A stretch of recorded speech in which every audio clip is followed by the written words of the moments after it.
Welcome to Podtendo's Top 10 list. Listen to the show, we'll explain it. I can't explain it during the opening. Enjoy! Hey guys, welcome to Podtendo's Top 10 lists. Specifically, Top 10 NES games. We're Podtendo. I'm Mick, and you are... Tyson. Cool, sweet. So that is it. So this is our side projects for the year. Normally in the past, we've done retrospectives on games from Wind Waker to Ocarina of Time to Final Fantasy VII. We watched a bunch of movies. I think one year we watched a bunch of X-Men movies. This year, in kind of honor of I think we're finishing our 9th year going into our 10th season of this show. It's kind of sad. Yeah. And we're doing, in honor of that, we're doing top 10 lists. We're doing 10 of them specifically. So these are our top 10 lists as brought to you by Nintendo. They'll each cover a specific topic, and we're going to sit here and talk to you and tell you our top 10 list. Big disclaimer, this is not saying this is the best, the most definitive. This is, we'll probably give you specific reasons why we made our list, right, as we kind of go through rationale, how we rank them, why we rank them this way, and go from there. So just throwing that out there. Just because yours didn't make the list, I mean... we were willing to have those conversations, so commenting on a YouTube video or something like that, it's probably a great way to have that conversation, get into the community, get into our ears, and let us know, do you agree, do you like it, do you disagree, and willing to have those opinions. But it's not meant to be definitive or mean. No bad stuff, right guys? No, just our opinions, and it's just our opinions on the day. Everybody's opinion changes, and I mean, just because we might have, hey, who knows, we might have even like overlooked a game or two, so it's like, it is what it is.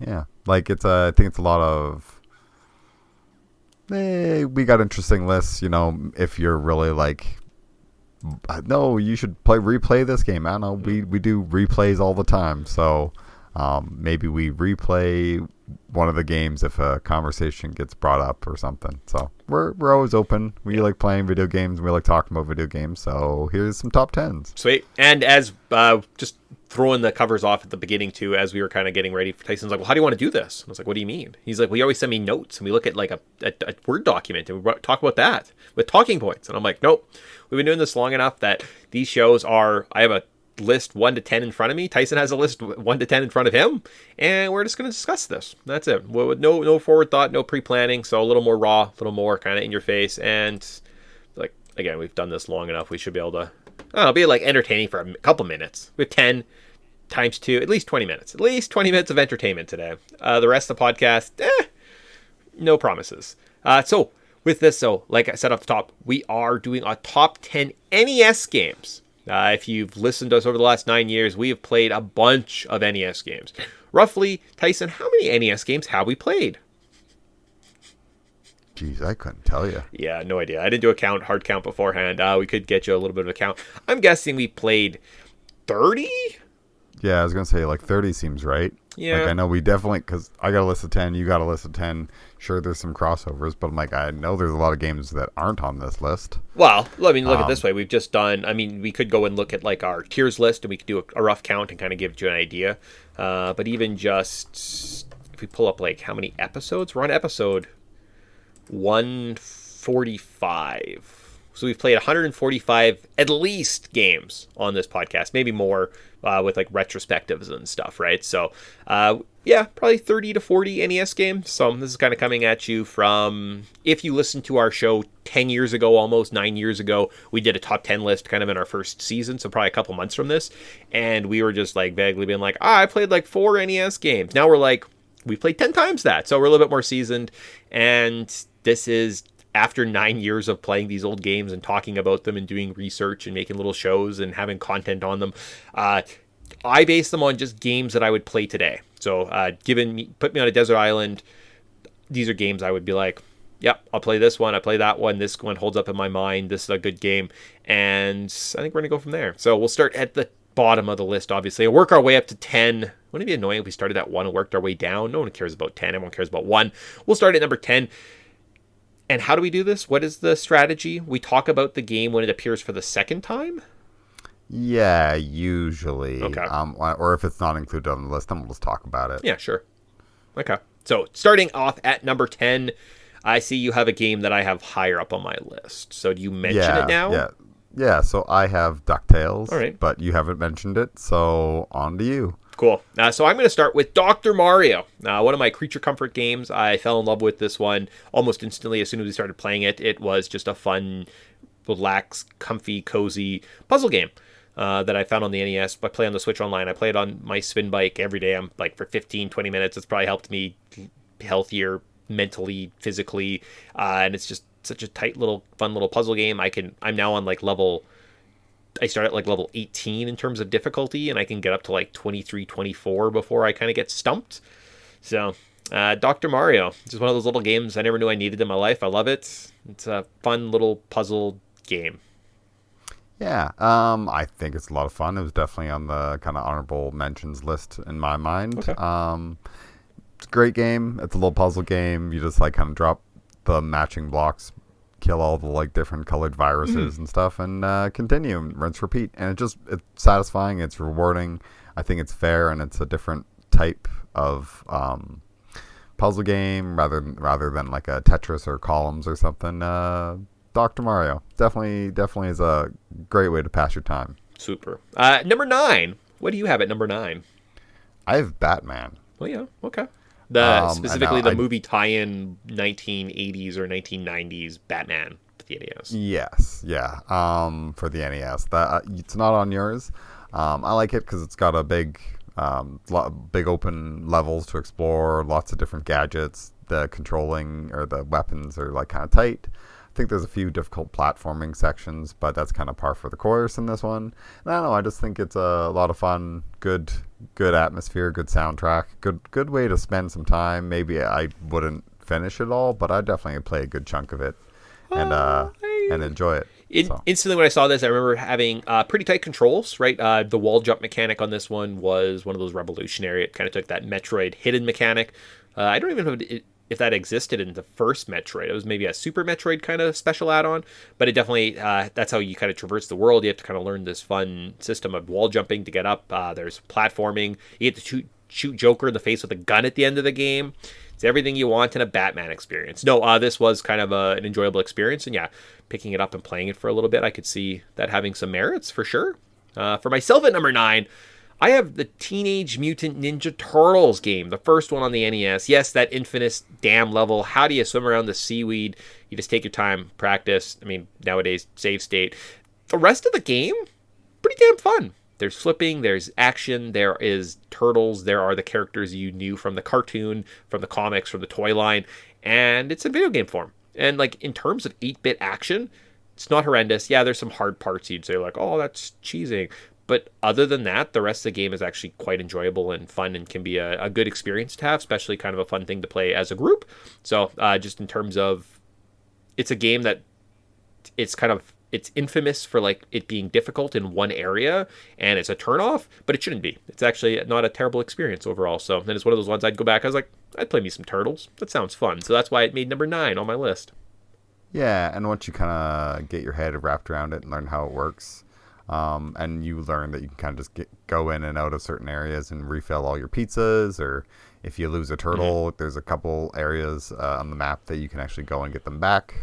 So definitely one of those things where if you lose your favorite turtle, you can get them back. I know that's probably one of the things that also made people not really like it, and it's difficult. Obviously, like there's some characters like Donatello, just because of the reach, that make the game like a lot easier, and you can just cheese it. But I think that if you cheese it in other ways and use some save states, it's a fine experience. It's not as horrible as everybody made it out to be.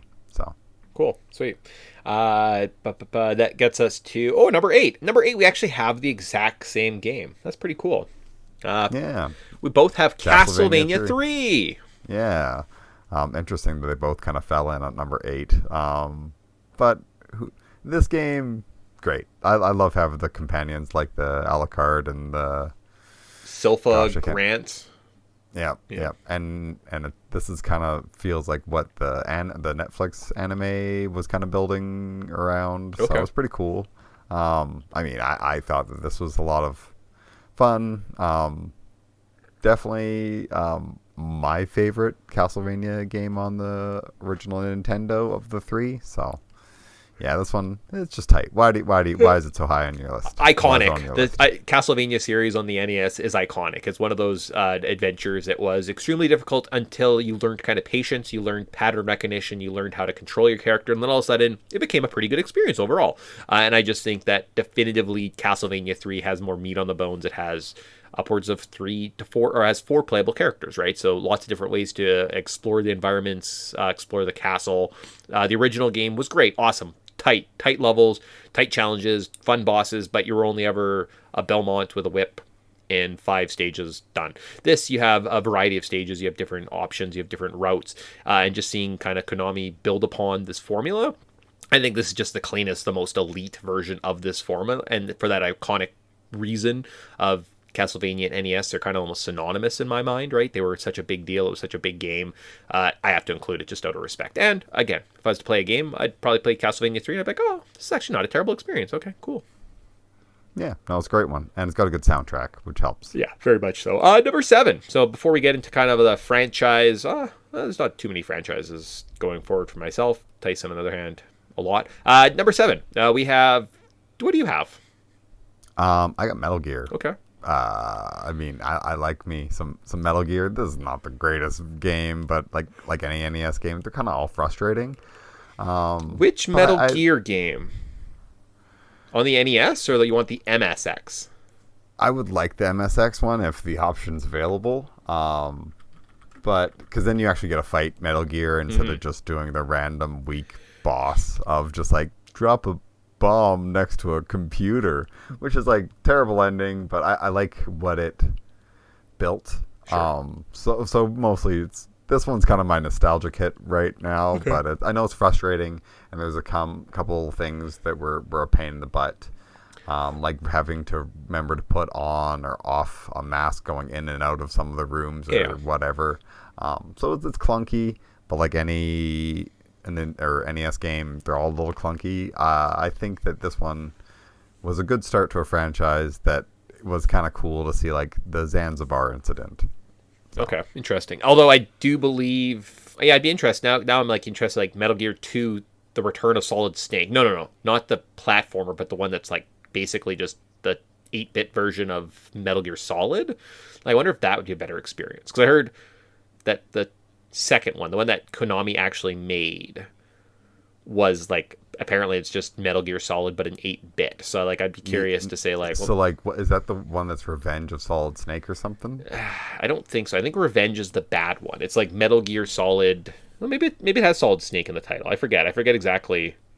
No, you're right. It's the Snake's Revenge is the crappy one, and it's Metal Gear 2 Solid Snake. Yeah, that's the one. Yeah, that's the one I'm thinking of. So that one, I'd be like, interested to play, because you'd be like, holy shit, this is just Metal Gear Solid. Metal Gear Solid's just a hack. Huh, it was just this game.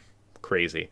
For myself, I put Goonies 2. So I thought back, actually, it's a Saturday that we're recording this, and I remember there was a time this summer when I just had nothing to do. I got all my chores done. It was like 9-10 in the morning. I had my breakfast, and I was like, I'm just sitting and playing this video game. It was great. It was a super fun, enjoyable experience. I had an emulator. I had a guide.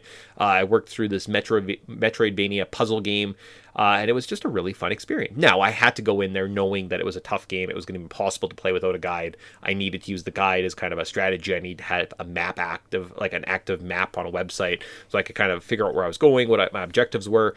The conveyance sucked. But all in all, it was just such a fun, positive experience. I was going to include Metroid, right? I was going to put a game like Metroid on this list, but I thought Metroid is just so rudimentary for what it would become in the future, right? I think Metroid, I think puzzles, I think keys, I think locking keys, but like with weapons. And that's kind of what you get with the Goonies too, right? You get that explorable Metroidvania world, except it's done in kind of a fun, zany, and who doesn't love, what was her name? Amy the Mermaid? She was such a big part of the movie and the series. I'm glad she brought back. So my entry at number 7 was Goonies 2. Very cool. So on number 6, I have Super Mario Brothers 2. Yeah. Which is not on your list. Yeah. Yeah, sure, it's just Doki Doki Panic reskinned as Mario or whatever, but it's like, it's a fun game. I have a lot of fond memories, and I remember playing it, and it's one of the games that I kind of work in the rotation when I'm kind of playing my way through using the Switch Online subscription. This is definitely one of those games where I end up playing the first couple of levels or whatever. It gets a little bit convoluted near the end, but I think for the most part, it's like a lot of fun. There's some cool stuff happening to it. I love all the different characters. I love the soundtrack. I love the kind of the world that it is. Yeah, it feels very dreamlike or whatever, and it feels very like weird. But I don't know. I feel like this helped kind of the art style in this game. Yeah, it's just a reskin Doki Doki Panic, but I'm like, I really like the art style in this game. I think it's like cute and fun, and all the different characters are definitely fun to play. So I have a lot of good times with this game. This is definitely a game I come back to more often than not. Sweet. So. Yeah, if we're doing honorable mention, Super Mario Brothers 2 is definitely my second favorite platformer, behind maybe a different game on the NES, and I do think it holds up there. I think it's a different and unique experience enough from, say, Mario 1 and 3 that you can distinguish it as kind of its own unique thing. Yeah, it's Doki Doki Panic, but in my mind it is Mario 2. It's part of the Mario mythos, right? It introduced the Shy Guys. For some reason, Mario has turnips. And it was fun. Everyone has different mechanics, different attributes. It played a little bit differently. There was some more strategy involved, and it's such a tough game. It's so divisive, because you'd be like, I like this one better than Mario 3. I'd be like, sure. Yeah, it makes sense, I suppose, right? But yeah, no, I agree. This is a fun world, and just kind of that weird dream ethereal scape that it kind of creates. The lore. You're like, oh, neat, cool. When Mario was just kind of a plumber that fought turtles. He needed something, right? Number 6, I have Zelda 1? Huh. Yeah, interesting. Yeah. Interesting. But I think Zelda 1 appears on your list somewhere, so we'll just move on. It does. It does. To your number 5. Yeah, so my number 5 is Metroid, a game that you left off your list. Yep. And I understand why. It's a frustrating game. The not knowing where you're going, everything kind of looks the samey. Mm-hmm. But I mean, I love the atmosphere. I love this feels very similar to bloody Super Metroid. Like Super Metroid, just a glossed up version of this game. Mm-hmm. And I think that the gameplay's fun. The exploration is really cool, and once you kind of know where you're going in this game, it's a fun playthrough. And it's definitely a game that has a bit of a learning curve, but I think definitely one of those games where I always come back to it and play it. It's a difficult game in my opinion, but they compare this to like a Ninja Gaiden or something, where like Ninja Gaiden's just hard, and I want to play it and I want to have fun with it, but I just can't. Metroid's a game that's difficult and hard, and if I struggle with it, I just kind of keep playing it, and then eventually I get better at it. So it's definitely it's a fun game, and I love the atmosphere. So and I agree with Tyson's sentiments and statements. I don't agree that I would want to go back and play this. And nothing against the story, nothing against this. I just believe that there's a better definitive version of Metroid. It's called Metroid Zero Mission on the Game Boy Advanced, which is just a cleaned up 16-bit version. It's better. It's conveyance. There's a scary part with like a wasp and a bee that kind of like freaks you out. I think I actually did a Let's Play of it on YouTube, so that's an interesting point. But for that reason, Metroid kind of got bumped off my list, just because I don't know if I'd go back and play the original. It's just bland.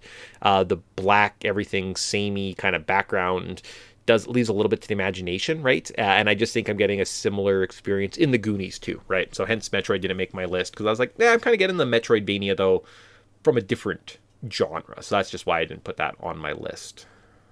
Fair enough. Yeah. From there though, I go to now we get to talk about your number 10. So we're talking about my number 5. Yours was Metroid. Mine was DuckTales. So DuckTales on the NES is it's properly hyped. People are like, DuckTales, that's a sick game. It is sick. It's awesome. It's a platformer. You end up with a pogo stick hunt. You're exploring these fun little cartoon worlds. It feels just like it's out of the Disney afternoon show.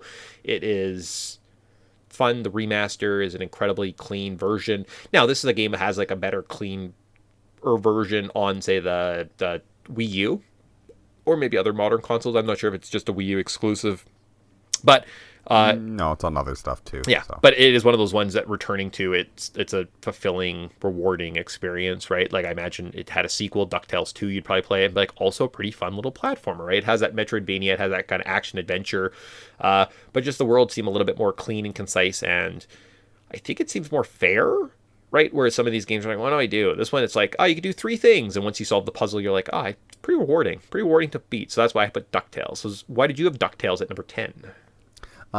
Super fun game. Like, this is a blast. I just think it's short. Mm-hmm. I wish it was a little bit longer. Like it's but don't get me wrong, this is definitely on the fun scale. If somebody's like, I want to play a retro game, you're like, there's nothing wrong with putting in some DuckTales. Yep. And you're like, have fun, explore, like, because it's very straightforward and you almost know what you're supposed to be doing. In the later levels, I think there's a little bit more of like backtracking and exploration. But for the most part, like, yeah, this game is extremely approachable. Got a good little soundtrack. Controls are tight, and I think like it's fair. Like you said, Yep. it's extremely fair. Where you just like you don't feel robbed playing this game. If you make a mistake, it's probably because you made the mistake, Yeah. not because of some jank that happened. Well, they did this weird thing where they made the game enjoyable and fun. So the reason you'd go back and practice your skills and get better at it, so you could actually have more fun playing the game, is because the game is just inherently fun. Wow. Yeah, what a novel concept. Wow. Good job, Capcom. Crazy. Crazy you do such crazy things. At number 4, what do you have? I have Super Mario Brothers, the original. Okay. I don't think it's on your list. Nope. So I can talk about it. It's the OG. I mean, I remember this game. I hold it in such high regard because I like this game made me kind of. It scratched that Sonic itch where like you get good and you memorize the level and then you like learn how to burn through it as fast as possible. Okay.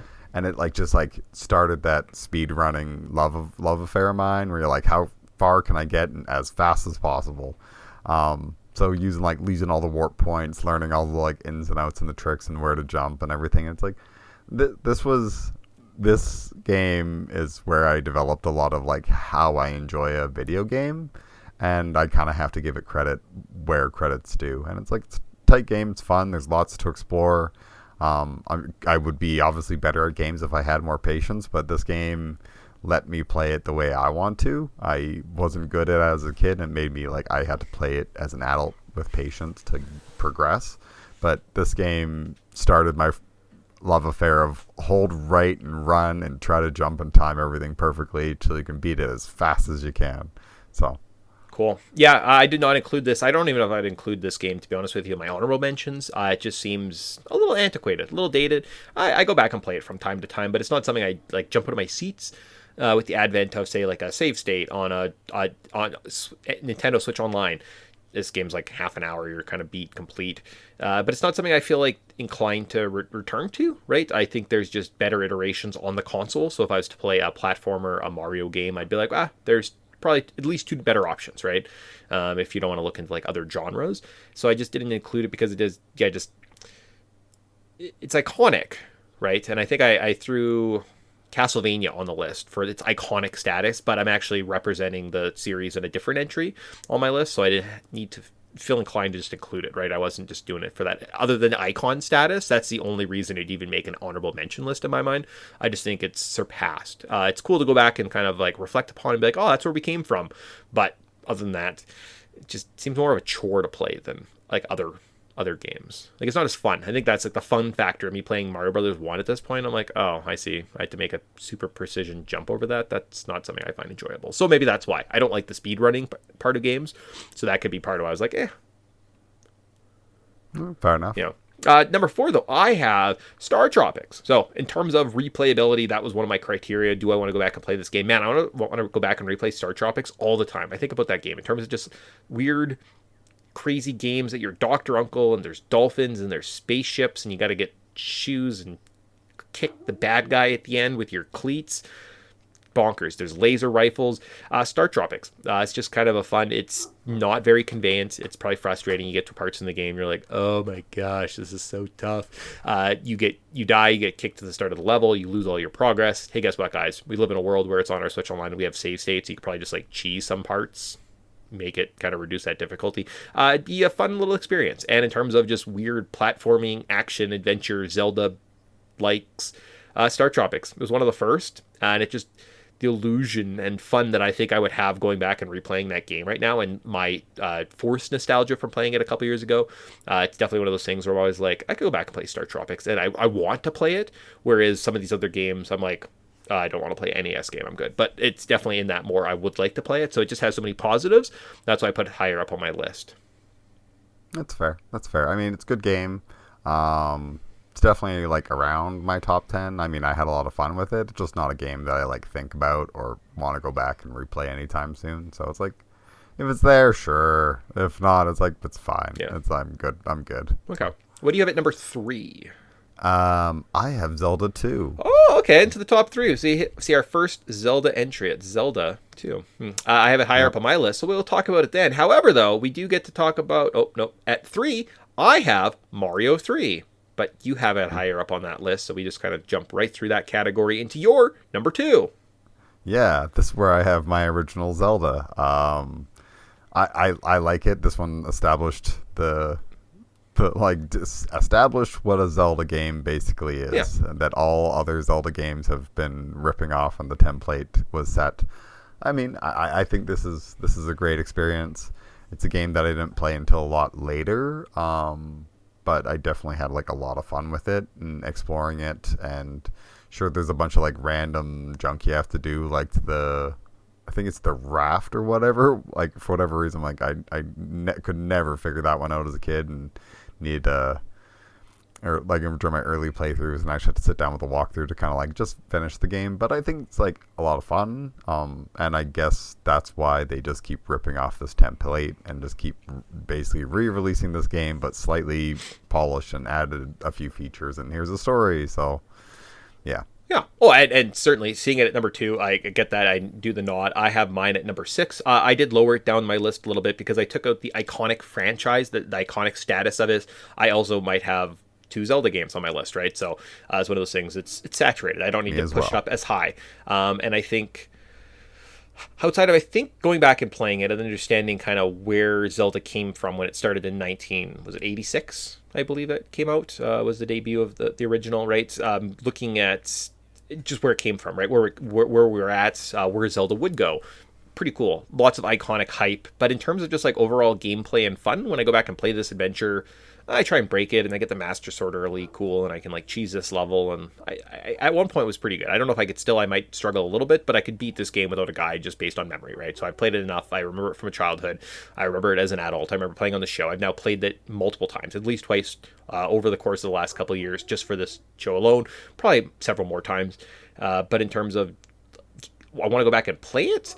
I think every game up top of it on my list, I would rather play at this moment than Zelda, right? So given the moment, it would be the 6th game I picked up, right? All these other games, just pick up and play factor was greater for me. And yeah, I can go back and reflect and say, oh, look how iconic this is. But also, I want a fun top-down Zelda game. Why aren't I playing A Link to the Past, right? It's kind of a better version of this game, right? So that is also kind of one of those things that, and I think that's why it's just lower on my list. It's just that my will to return is less.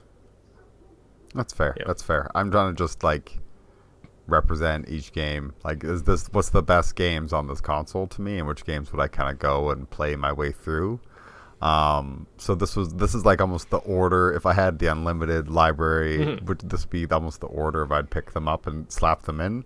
I'd maybe not beat them all, but there'd be definitely some games I put more hours into, and I think that that's my rationale, is like what order I would play these games given an access to all of them. That's how I ranked mine as well, and just in terms of what I would like jump into, how immediately, and if I was like, like, hence why Metroid fell off my list, because I was like, I just don't want to look at ugly Metroid fair. Black screens, right? So I was like, I'm good.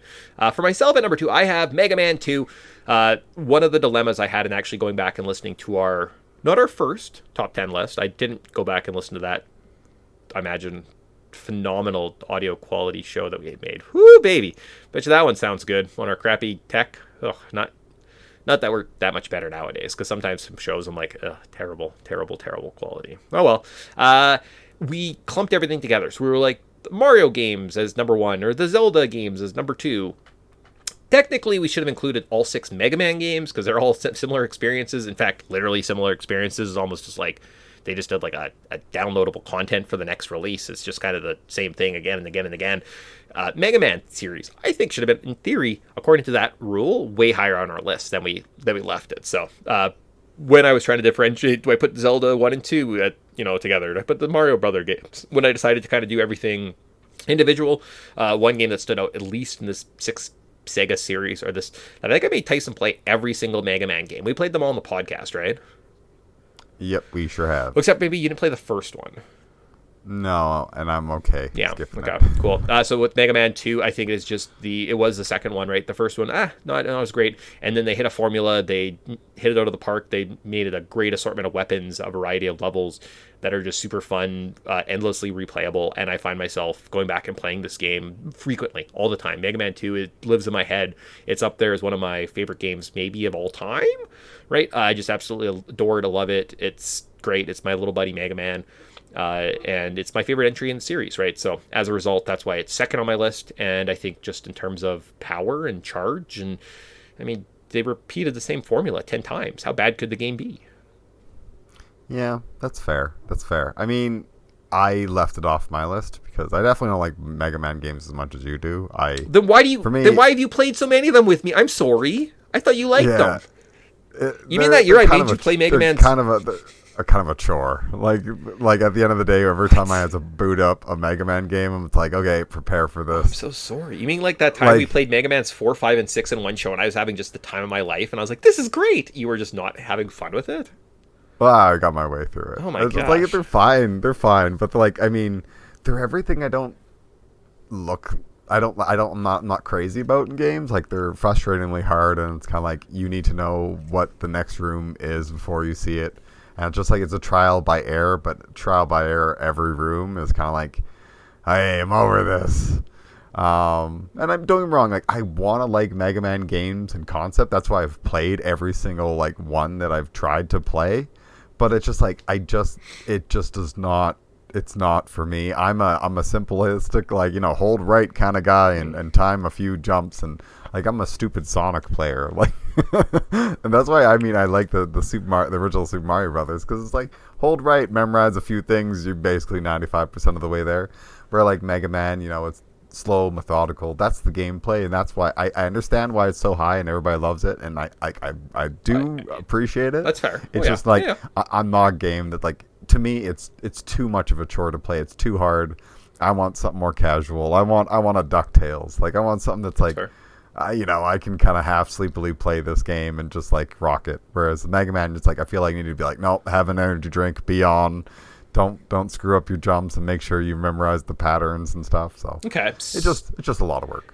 So on that note, we'll have 2 shows left. If you're doing the math, I think we maybe already kind of vaguely mentioned them. Actually, I was just like, wait, why didn't talk about my number 3 yet? Oh yeah, I forgot. We're talking about that next. We just have our top entries both to talk about, which are kind of fun because they're both kind of iconic games on the series. And before we do that, though, let's do an honorable mention. So just anything that didn't make our top 10 or that we didn't include, that we didn't talk about, right? So I have Mario 2, as I mentioned. I have Metroid. Mega Man 5 almost made it, not because I think it's like better or great. It's just kind of the hodgepodge of all the Mega Man games. But it does have my favorite Robot Master, which is Train Man or Charge Man. I love that guy. He's just awesome. He's my favorite person ever. Like, maybe one of my favorite video game characters of all time. Charge Man. He's awesome. He's a train. He just chugged along. True. Absolutely. But I mean, like, he's entertaining. That's like kind of the best part about the Mega Man characters or Mega Man games, is all the characters in the world. Any other ones sitting on your list? The only other one that I didn't mention was just we kind of mentioned this, like, RPGs. I have very little interest in playing. Yes, they're iconic. Yes, they came from this system, but like Final Fantasy 1, nah. I did put Dragon Quest because I do believe I had a pretty enjoyable time, and it's a series I would like to go back to, but we haven't. And like maybe this year we play Dragon Quest 2 or 3, or like, I don't know, we'll look at a list and say like, oh, the 4 is the really good one. Okay, we'll pick that one, right? But just that desire and that interest to go back and that intrigue, whereas like Final Fantasies 1, 2, 3, 4, 5 even, I don't know if I care to play them. 6, sure, all day. 7, yeah, let's go.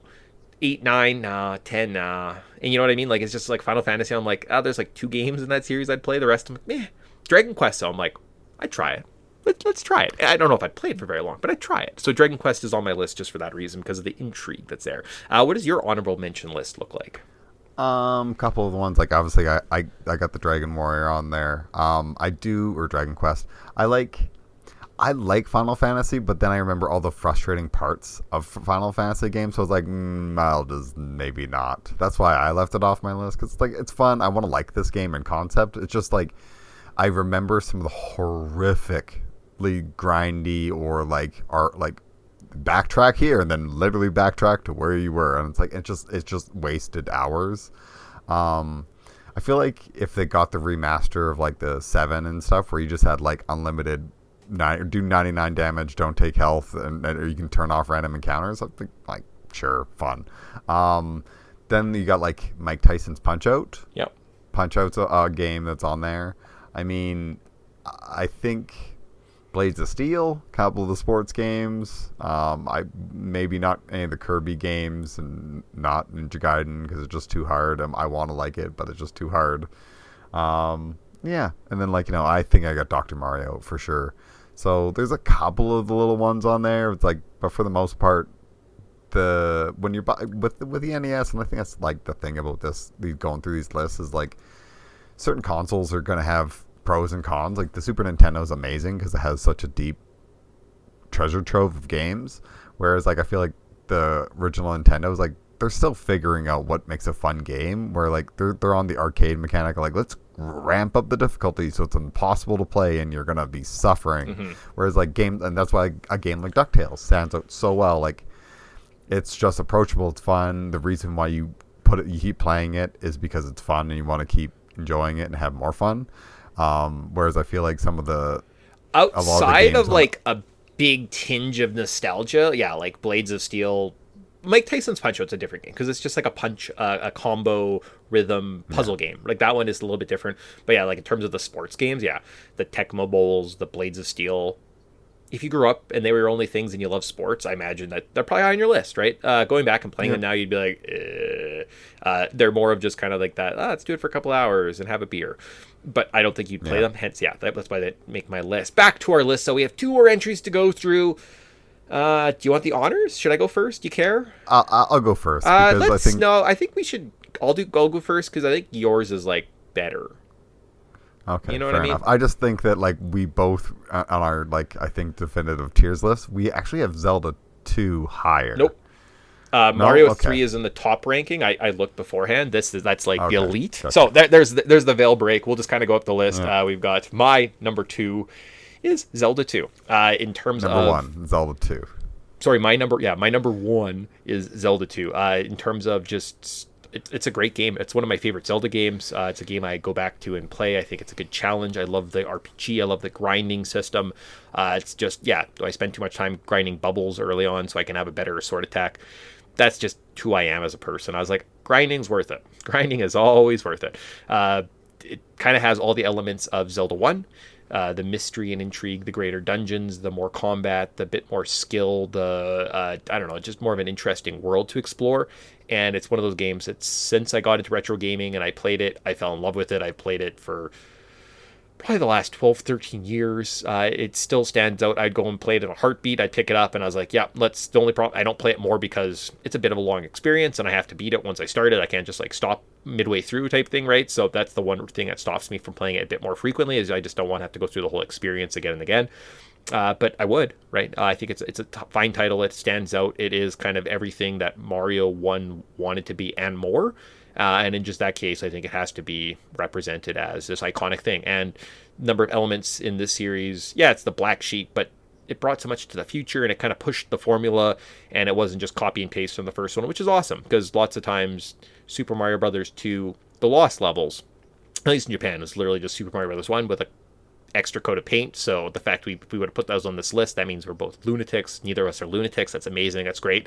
And here's a sequel done right. It's not just Mega Man's 2 repeated in perpetuity and they just didn't copy and paste and give you the same formula through 10 games. Yeah, it works. Cool, Capcom, but like you didn't innovate at all. Whereas Nintendo kind of hit it out of the park. They threw tons of innovation, too much for the series. In fact, they had to like take back some of it because it kind of took away from that iconic status that was Zelda at the time and going forward.